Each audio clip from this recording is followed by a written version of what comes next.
नमस्कार दोस्तों, खुद पर ध्यान दो, लोगों पर नहीं। एक बार की बात है, एक लड़का था, उसका नाम सबल था, जो नगर में रहता था। वह अपने जीवन से बहुत निराश था। उनकी निराशा का कारण ये था कि वह अब तक अपने जीवन में कुछ नहीं कर रहा था।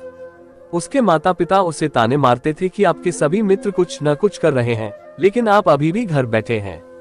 दोस्तों के बीच भी अक्सर उनका मजाक उड़ाया जाता था। वह कहीं जाता तो लोग उससे पूछते कि आप क्या कर रहे हैं। उसे यह बताने में भी शर्म आ रही थी। वह कुछ नहीं कर रहा था। धीरे धीरे उसने रिश्तेदारों से मिलना जुलना कम कर दिया और लोगों से मिलना भी बंद कर दिया। वह ज्यादातर समय घर पर ही रहता है। वह अकेला रोता है और भगवान को कोसता है और अपनी किस्मत को दोष देता है। अब उसे अपना जीवन बोझ लगने लगा था। कभी कभी वह सोचता कि कब वह कुछ करने के योग्य बनेगा, और फिर वह सोचता कि जिंदा रहने से अच्छा मर जाना है। एक दिन वह अपने नगर की एक गली से गुजर रहा था। तभी उसने देखा कि एक उपदेशक दुख और परेशानियों पर उपदेश दे रहा है। वह भी उसी भीड़ में सबसे पीछे बैठ गया और गुरु के प्रवचन सुनने लगा। उपदेशक कह रहा था, दुख एक शिक्षक की तरह है जो हमें जीवन की सच्चाई दिखाता है और हमें जीने का सही तरीका सिखाता है। आप चाहें तो जिंदगी जीना भी सीख सकते हैं। गुरुजी उपदेश दे रहे थे कि तुम चाहो तो कुछ भी हासिल कर सकते हो, और अगर चाहो तो एक कोने में बैठकर रो सकते हो। इन सभी बातों को सबल ध्यान से सुन रहा था, लेकिन शिक्षक की यह बातें पसंद नहीं आई।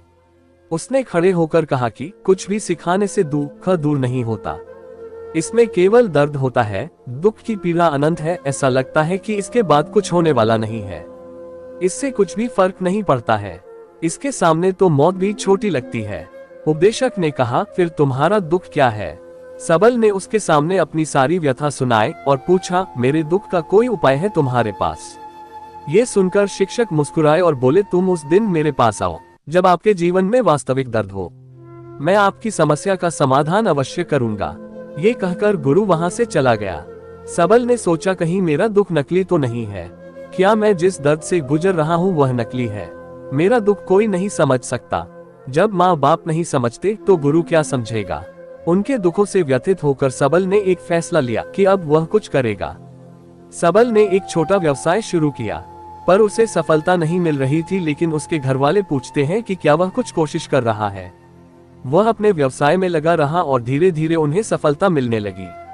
फिर उसने गति पकड़ी और केवल 3 साल के अंदर ही वह एक बड़ा बिजनेसमैन बन गया।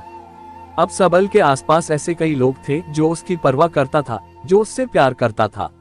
अब उनके परिवार के सदस्य भी उसकी तारीफ करते नहीं थक रहे थे। दिन ब दिन उसके मित्रों की संख्या बढ़ती जा रही थी। अब वह अपनी जिंदगी से बहुत खुश था। उनके कुछ दोस्तों ने उन्हें सलाह दी कि जब आप एक बड़ा बिजनेसमैन बनकर बहुत खुश हैं, तो सोचिए आपको कितनी खुशी होगी अगर आप इस शहर और इस राज्य के सबसे बड़े बिजनेसमैन बन जाते हैं।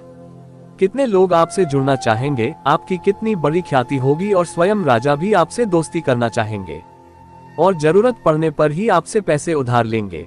दोस्तों की यह बात सबल के मन में घर कर गई।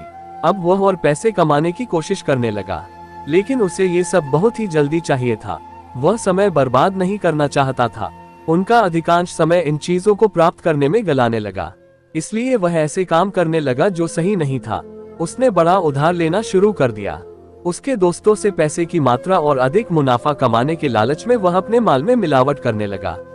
उसने अन्य व्यापारियों के खिलाफ भी साजिश रची और उन्हें डराया धमकाया। जैसा उसके दोस्त कहते थे वैसा ही करता था। वह इन तरीकों से ज्यादा पैसा कमा रहा था, पर अब उसके जीवन में पहले जैसा चैन न था। उनके मन की शांति गायब हो गई थी और वह रात को सो नहीं पाता था। वह हंगामे में रहता था। वह सब कुछ पाकर भी उन्हें किसी चीज में सुख नहीं मिल रहा था। एक दिन सबल अपनी गाड़ी में कहीं जा रहा था। तभी रास्ते में उन्हें उपदेशक का आश्रम दिखाई दिया। वह रुका और गुरु के पास जाकर बोला, संत, आपने मुझे मेरे पास आने के लिए कहा था जब मेरे जीवन में सच्चा दुख आता है। अब मैं बहुत दुखी हूँ कि मेरी नींद हराम हो गई है। मुझे कहीं भी शांति नहीं मिल रही है। इस प्रकार सबल ने अपनी सारी समस्याएं गुरु को बता दी। गुरु ने कहा, जब तुम पहली बार मुझसे मिलने आए थे तब भी तुम किसी दुख में थे। आपने उस दर्द से क्या सीखा? सबल ने कहा कि सिर्फ सोचने और चिंता करने से कुछ नहीं होता। आपकी दृष्टि को सच करने के लिए ये कार्रवाई करता है, और सिर्फ काम करने से कुछ नहीं होता, परिणाम भी मिलना चाहिए।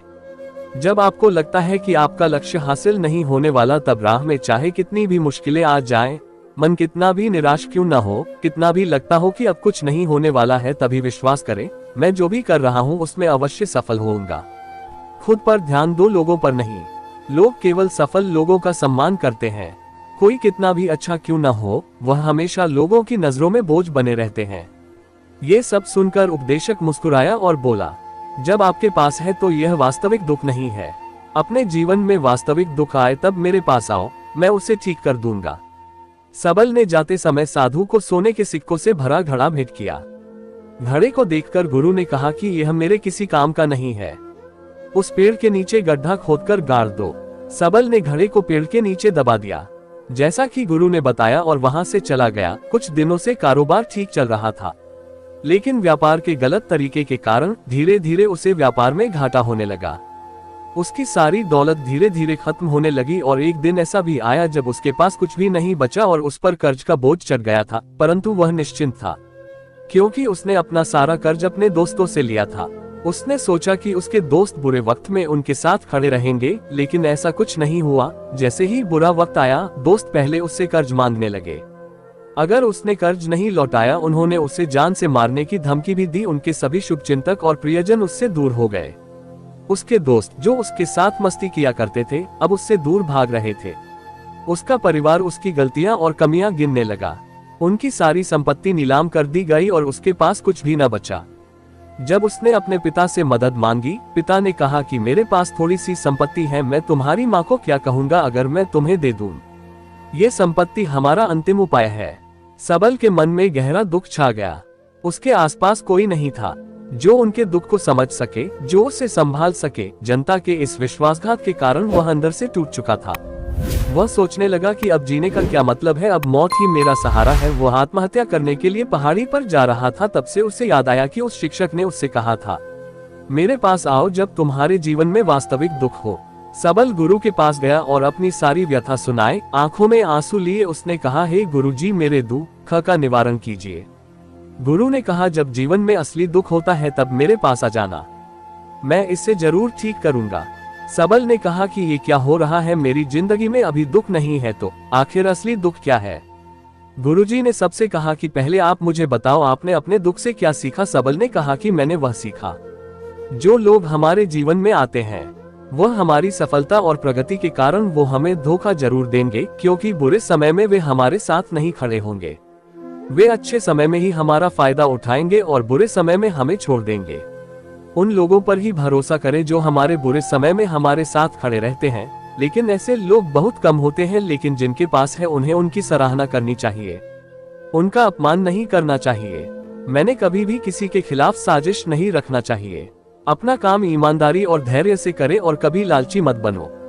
अपने सारे दुख दर्द और अनुभव बयां करने के बाद सबल गुरुजी के सामने आंखों में आंसू लिए बैठ गया। कुछ देर बाद साधु उठे और पेड़ के नीचे एक गड्ढा खोदा और घड़ा निकाल लिया जो सोने के सिक्कों से भरा हुआ था। उसने सबल को देकर कहा, मेरे पास आओ जब तुम्हारे जीवन में वास्तविक दुख हो। सबल ने अपने शिक्षक को धन्यवाद दिया और उसे प्रणाम करके चला गया। उस पैसे से उन्होंने एक छोटा सा व्यवसाय शुरू किया। अब वह छोटा व्यापारी बनकर भी खुश है। उन्होंने पूरी लगन और ईमानदारी से कारोबार किया। जल्द ही वह अपने शहर का एक बड़ा व्यापारी बन गया। उनका जीवन सुख सुविधाओं से भरा हुआ था। लेकिन कोई कितना भी अच्छा क्यों न हो, लेकिन जीवन में दुख आता है तो सबल के जीवन में भी दुख आते थे। अपने माता पिता की मृत्यु के रूप में वे दोनों एक ही दिन मर गए।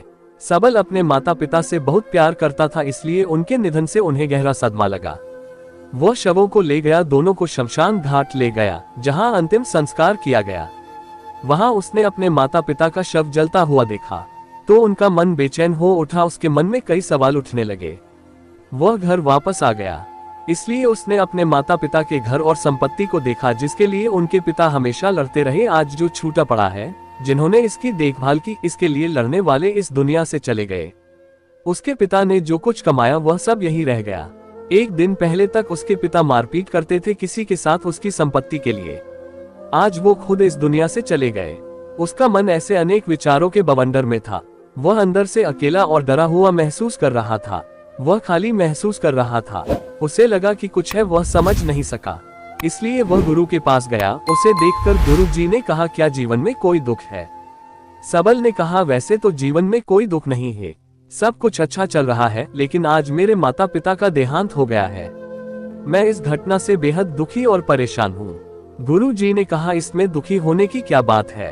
एक दिन सबके अपनों को मरना है, कोई न कभी जिया है और न कभी रहेगा। एक दिन तुझे भी मरना है, शायद तुम कल ही मर जाओगे या आप आज भी मर सकते हो। सबल ने कहा, क्या कह रहे हो गुरुजी, मैं भी मर जाऊंगा, लेकिन मैं अभी जवान हूँ। गुरु ने कहा कि सब जी रहे हैं इस भ्रम में कि मृत्यु केवल दूसरों को आती है, बड़ों के पास ही आती है। लेकिन जवान और बूढ़े मर जाते हैं, बच्चे मर जाते हैं। मौत का उम्र से कोई लेना देना नहीं है, ये सभी को प्रभावित करता है। मास्टर जी की ये बातें सबल के मन में घर कर गईं और वह चुपचाप चला गया, लेकिन उसका मन अभी भी बेचैन था। वह खाली महसूस कर रहा था। वह सारा दिन अपने बारे में ही सोचता रहा कि वह कौन है, वह इस दुनिया में क्यों आया है, क्या जीवन का लक्ष्य केवल चीजों को खाना और मरना है। ऐसे कई सवाल उसके दिमाग में लगातार उठ रहे थे, लेकिन उन्हें अपने किसी भी सवाल का जवाब नहीं मिल रहा था और उसका दुख दिन ब दिन बढ़ता ही जा रहा था। इसलिए कुछ दिन बाद वह फिर से गुरुजी के पास पहुंचा और बोला, हे स्वामी, मैं बहुत दुखी हूँ क्योंकि मैं ये नहीं जान पा रहा हूँ कि मैं कौन हूँ और मैं इस दुनिया में क्यों आया। ये सुनकर गुरुजी मुस्कुराए और बोले, आज आपके जीवन में पहली बार सच्चा दुख उत्पन्न हो गया है। ये वास्तव में दुख कहलाने के लायक है। हम नहीं जानते कि हम कौन हैं, हम क्यों आए हैं, क्या करें, कैसे करना है। सबल ने अपने गुरु से कहा कि उसकी दुर्दशा दूर करो। गुरु ने कहा कि हम सभी इंसान हैं, जीवन भर संग्रह करते रहते हैं। सबल ने कहा कि सभी इंसान जीवन भर धन, सम्मान, परिवार, प्रतिष्ठा, मित्र, शत्रु आदि जमा करता है। गुरु ने पूछा, क्या हम एकत्रित की गई चीजों में से कुछ भी अपने साथ ले जा सकते हैं। सबल ने कहा, कोई भी इंसान अपने साथ कुछ भी नहीं ले जा सकता, वह सिर्फ अकेला ही जाता है। मेरे माता पिता भी अपने साथ कुछ भी नहीं लेकर गए, सब कुछ धन संपत्ति वैभव सब कुछ यहाँ पर छोड़कर गए। शिक्षक ने कहा, अब मेरी बात ध्यान से सुनो, इस संसार में हमें जो संग्रह करना चाहिए वह हम नहीं करते। चीजें हमारे सामने होती हैं, लेकिन हम उन्हें देखने की कोशिश नहीं करते। हमें इस दुनिया में जो कुछ भी इकट्ठा करना है वह हम खुद हैं। हमें खुद को जुटाना होगा ताकि जब हम मरे तो हम एकजुट हो सके और खुद को पहचानने में सक्षम होने के लिए हम अंदर बंटे हुए हैं।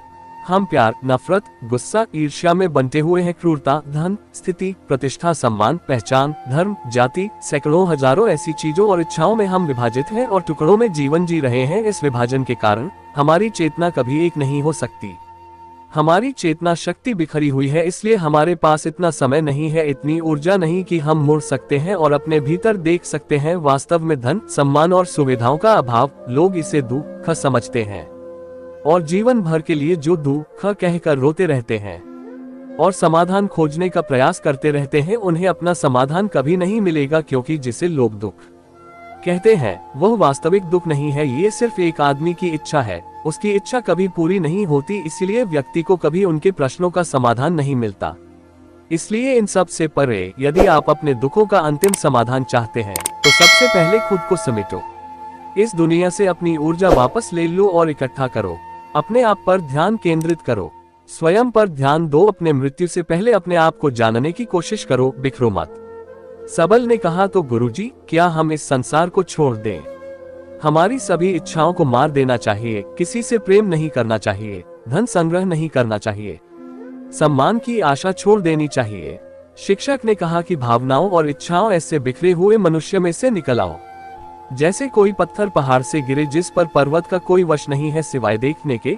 परेशान होना और कुछ खोना, वैसे ही बिखरे हुए मनुष्य की इच्छाएं बेकाबू और दर्दनाक हैं।